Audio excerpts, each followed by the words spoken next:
Today we're going over how Darktide's massive update opened up the floodgates to some insane data mined leaks and a lot of brand new bugs, beta test features, and for some reason a rave. So this is going to be a more opinionated video again on a lot of stuff that's to come and things I would like to see. But if you have some bonus leaks or something you would like to see change, let me know in the comments and I'll pin an updated one with all the best stuff. And sorry again for not uploading for a couple of days. I got the flu that was going around and I just hard slept it off, but now I'm back in action and we set up all the Christmas stuff with the tinfoil hat as the tree topper, and it's looking pretty good. So now I'm lighting this off with a wholesome Reddit post that shows a sneaky file that Fat Shark is prepping due to us all mass complaining about the game not being finished. So good job, everyone. Our efforts paid off, even a whole complaining video paid off, and now our combined efforts have finally worked so that we get to camp the shop even more. So essentially, it means that our main shop is going to have its base value every hour, but then we're going to be able to re-roll it 3 times from what it looks like, which also lines up with the 16 items we get already every hour. And your boy, whose name I don't know how to say, but thank you for sifting through all the files and finding this, says it'll cost 1K, 2K, and 4K.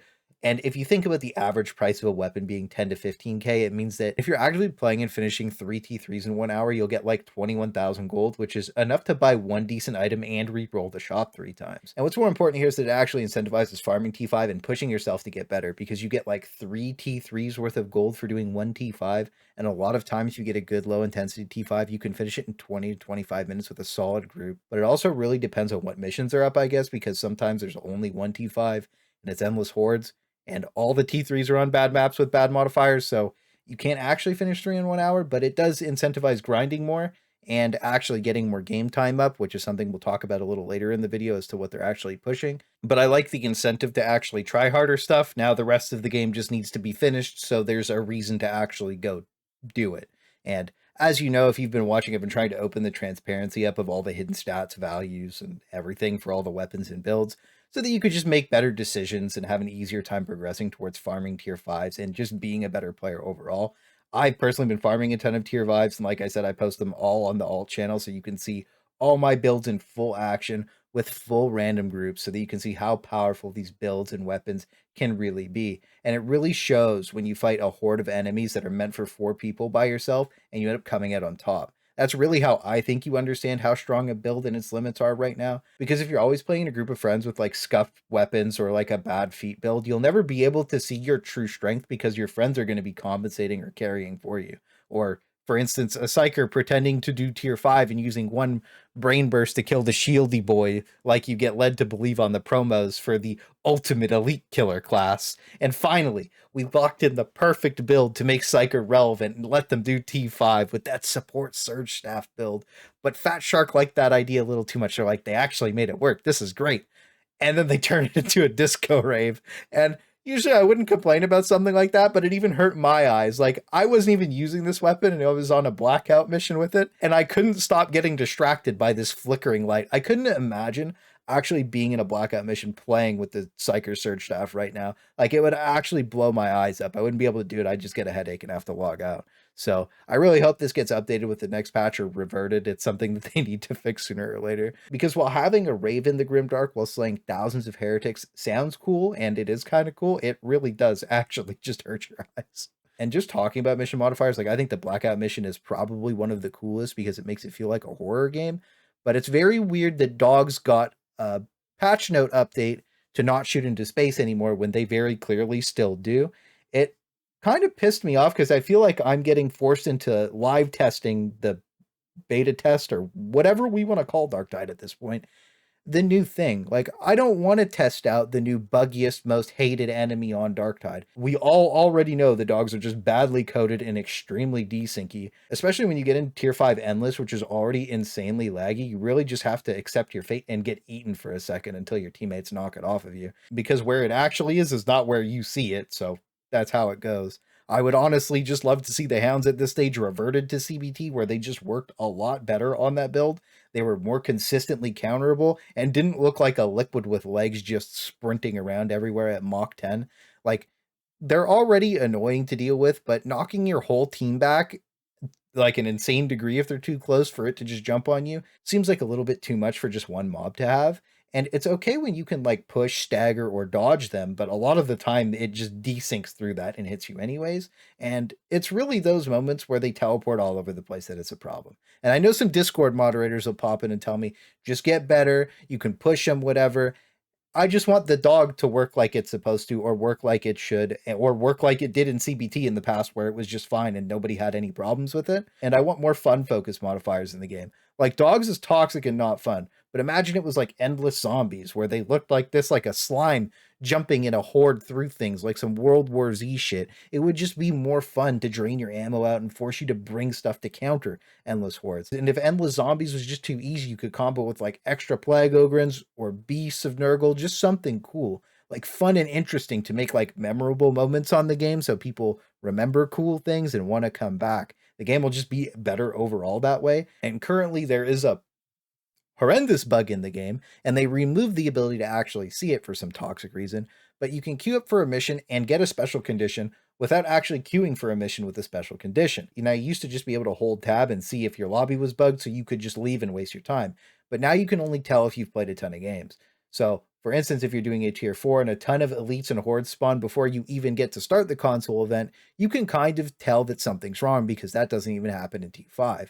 Then when you run into 3 to 4, 5 even monstrosities, it's also a pretty hard giveaway that you're on endless hordes. And I'm sure you've noticed 2 to 3 dogs spawning on your normal maps, and it's because you have the modifier and are playing with the mod, but you're not actually being shown you're playing with the special condition, and you're not actually going to get the reward for suffering through it. This is something I talked about before in the serious problems video, but it's not only not fixed, it's actually gotten worse, and it's a very serious problem that discourages people from actually playing the game on higher tiers because they think it's too hard. And a lot of times when you go into a damnation game, it'll just only be shooty boys, and the map will just be lined with them. There'll be hundreds of them. You turn a corner and the game lags so bad there's so many of them, which just isn't fun. It's a bad seed, and you actually end up leaving because you know it's a waste of time because you want to fight against a good mob balance, not just only shooty boys. It just doesn't make sense. And the main point of this is you're already queuing for something that you can't control, and you want to do what you actually signed up for, not something forced on you by a bug or whatever. Like, I know the main feedback from everybody, including myself, like I 100% agree with this, is that everybody wants to do what they signed up for,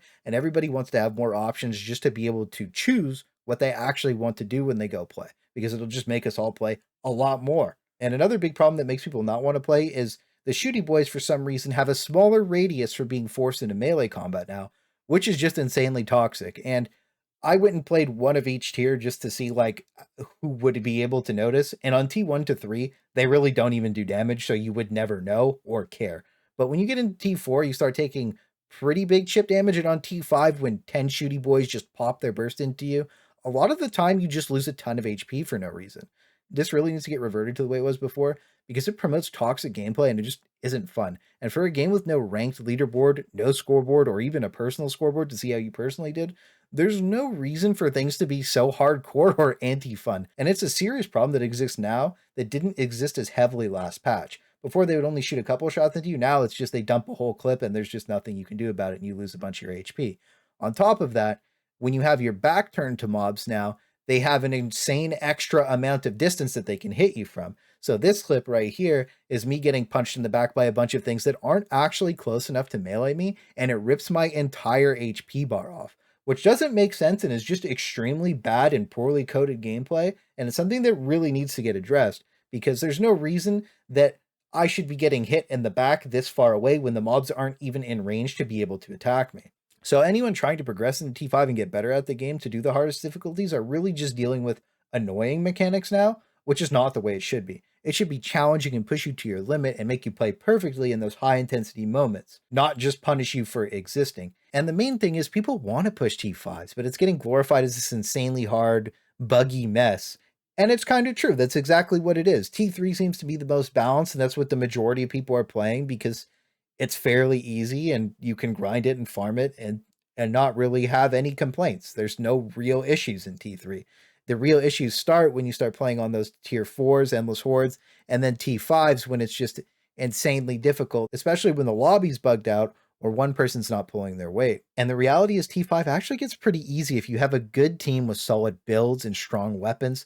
that are backed by good game sense fundamentals and knowledge. It's really important that you actually stay educated by things that give you visual reference and framework of people actually succeeding on tier 5 and showing that they're actually in there. It honestly takes 2 seconds to hold tab down for a gameplay video to show what the person is actually doing. And it's really important that you understand when people are actually doing T5 and when they're not. And I post a ton of these pug lobbies on my alt channel, again, just to really showcase the builds and everything that I've done in all my guide videos in full force.